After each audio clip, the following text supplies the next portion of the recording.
Pero, Nakapanginayang lang. ang ganda ng ginagawa mo na minamaximize mo yung Oras, bachelor oo. days mo. Tama. Kasi kapag nagkaanak ka na talaga, parang, bakit ganito? Yun. Sana. Bakit ko ba to ginawa? Ha? Hindi kasi minsan, alam ng isang araw, medyo nag-breakdown lang ako. So, Oo. isi-share ko lang ang hirap talaga makahanap ng time sa sarili at magbigay ng Ng time time. sa sarili. And most of the time, you feel guilty when you give time for yourself. Na, marami pa akong plans na kinakancel ko with my best friends, like last minute. Kasi parang, shucks, di ko kaya iwan yung mga bata. Ganun. Kasi bukas busy ako, tsaka sa Thursday. Tsaka yung ganun. Parang mali. Yung ganun. So, maraming times na ganun. Pero, na-enjoy ko naman. Ngayon, nakakapag-pilates ako. Mag-isa. Dati gusto kong gawin with friends. Kasi parang kasama ko na isa. Pero parang, pag tumanda ka na, iba-iba na talaga yung oras nyo eh. Tapos, parang nakakahiya na babaliin niya yung routine niya, yung ano niya, ginagawa niya for you. Yung time niya sa anak niya for you. So, ano kami, when I really set a schedule with my friends ngayon. Bawa, 2 weeks pa bago. Schedule natin, may calendar na nakalagay talaga sa calendar. Kailangan pa pa-block off. Kasi, ano lang to, kahit magkakape lang kayo or kahit magbabar lang kayo. So, kailangan talaga, kambawa hanggat single ka, totoo yung sinasabi mo kanina, huwag ka magmadali. I-enjoy mo yung single ka. I-enjoy mo yung ang lungkot mag-isa. Mamimiss mo yan. Totoo. Yung sabi ko nga sa anak ko, pag naboboard daw sila, Mom, I'm bored. Sabi ko, nakakaingit ka. Namimiss ko ma-board. Sana all. Sana all board. Sinabi ko. Kasi yung mga times na, How to be bored. di ba merong born to be wild? Ito bored to be wild ako. Bored to be wild.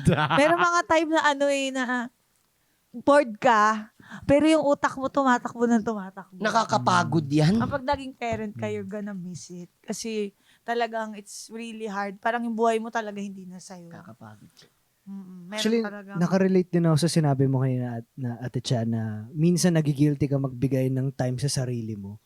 Kasi minsan na-experience ko yun eh. And for sure, maraming tao din naka-experience na pag may me time sila na, shit, kailangan ini-spend ko to with my ganto, ganyan. Importante pa rin eh. Para sa akin, kailangan minsan i-priority mo rin yung sarili mo kasi hindi mo mabibigay yung 100% mo sa iba kung sa sarili mo hindi ka pa 100%. Maganda yan ginagawa mo. I'm so proud na may ganyan. Ganyan ka nag-i-spend sa sarili mo. Kasi yung iba, di ba, nag-chicks, inom ng inom, nagsusugal, di ba? Bumibili motor, ganyan, charot. Di ba? Pero ikaw, you invest sa travel. Oo Ganda niya. Naman. Palakpakan natin lahat ng naglilian sa pangunguna ni Salamat po, Miguel Tan Felix. At dahil nga dyan, sabi ko nga sa inyo, lahat ng nangyayari may papupuntahan yan. Tama. At ito, perfect na perfect, Planet XP. Can you tell us about it? Congrats. Ang Planet XP ay base sa title, di ba? Planet XP. Ano ibig sabihin ng XP? Experience Points. So, ang Planet XP ay isang infotainment program na ipapalabas ngayong May. Buong May siya. 5 Saturdays ng May, 6:30 p.m. Starting May 2.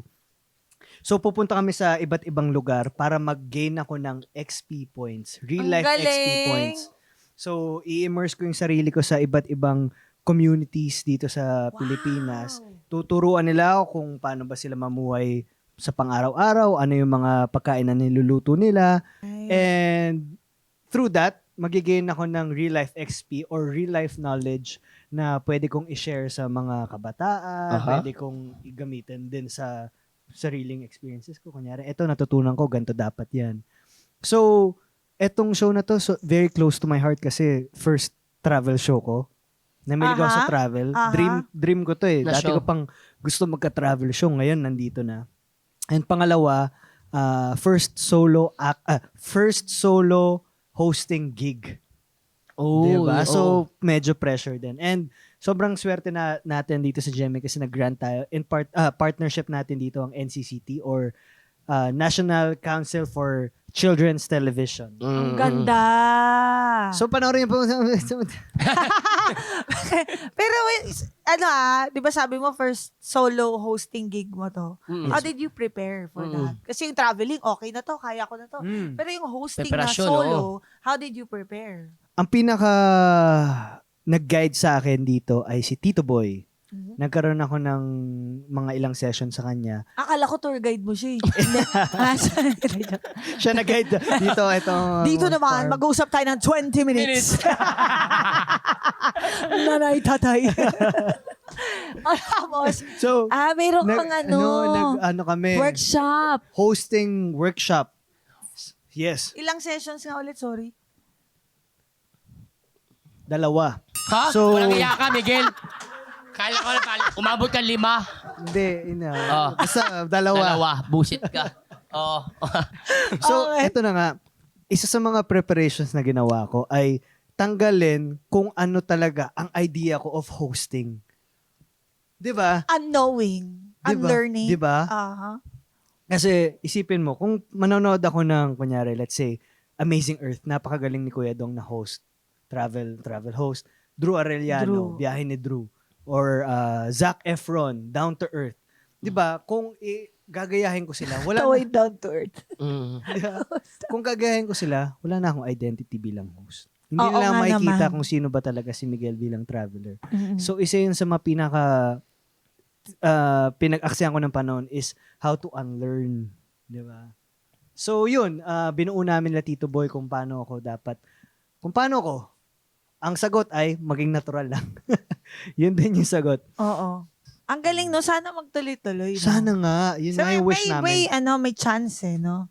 Hindi kasi sana may season 2 talaga. For sure yan, brother. Kasi sinasala talaga ng NCCT kung ano yung mga shows na i-grant nila. Totoo. Ako na mismo lumalapit sa NCCT na sana po i-grant nila kung may season 2 man. Kasi, Sasamahan ka namin. Oo. Yun Alam na mo, nga. pwede Saan ba rin tayo kami lalapit? dyan. oo. Di ba, Miss Pat? Oo. Kaya namin yan. Oo. Kasi ito yung show na kailangan natin ngayon. Dapat Yes.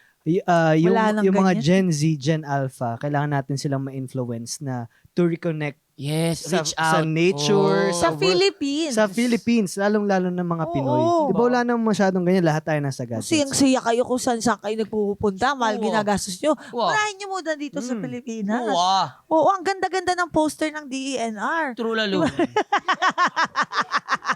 Ng DOT. DOT, sorry. Ang ganda-ganda ng poster ng DOT, di ba? Oo. Si Madam. Si Madam. Unahin nyo dito. Pag may season 2, guest kayo. Oo naman, tol. Tatanong ko nga sana kung may mga kasama ka dito. may Wala. guest ka. Ako lang, Wala. sa season 2. Oh. Ay, Hopefully, guess kung what? meron man. Mm-mm. Ako, pinagpipray ko na Claim sana it. may season Ako Claim it. feeling ko meron yan. Magaling din. ako sa ganyan eh. Medyo, Talaga? Nararamdaman din namin Oo. na yung aura, tol, ang ganda. Pay 1.5. Please. congrats ha. Please. Congrats Thank you. ha.